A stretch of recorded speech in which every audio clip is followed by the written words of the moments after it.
I'll tell you something sa video na to na karamihan ng mga taga-Atomy ay hindi sasabihin sa'yo.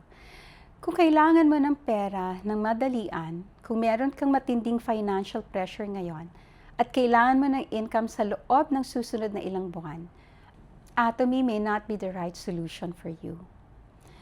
Alam kong hindi itong gusto mong marinig at alam ko rin hindi itong sasabihin sa'yo ng karamihan sa negosyong to.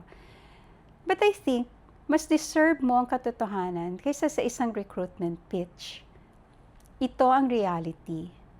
Ang Atomy ay isang long-term business. Ang income ay lumalago ng dahan-dahan sa pamamagitan ng tapat na consumption at pagbuo ng tunay na relasyon sa paglipas ng panahon. Walang fast track, walang shortcut, at ang mga taong kumikita ng maayos sa Atomy ay ilang taon nang nagbibuild, hindi buwan. Ang compensation structure ay ginawa para sa depth at consistency. Hindi ito dinesign para bigyan ka ng mabilis na paycheck.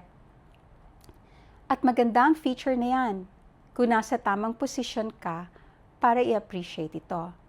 Pero kung gipit ka, hindi makakatulong sa iyo ang timeline na yan. At heto ang nangyayari.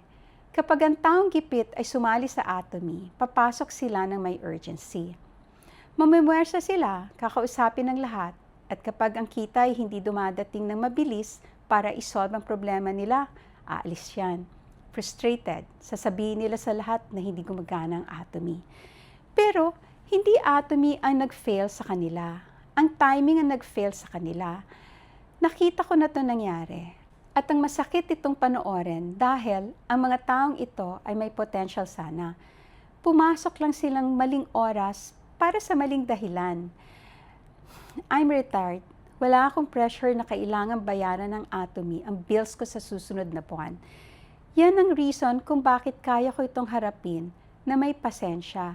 Yan ang reason kung bakit ito nagme-make sense sa situation ko. So anong dapat mong gawin kung kailangan mo ng pera agad? Isolve mo muna ang problemang yon.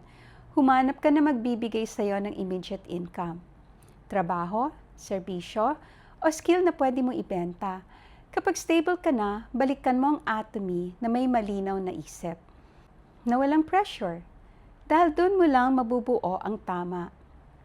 Ang Atomy ay worth building, pero worth building ng tama.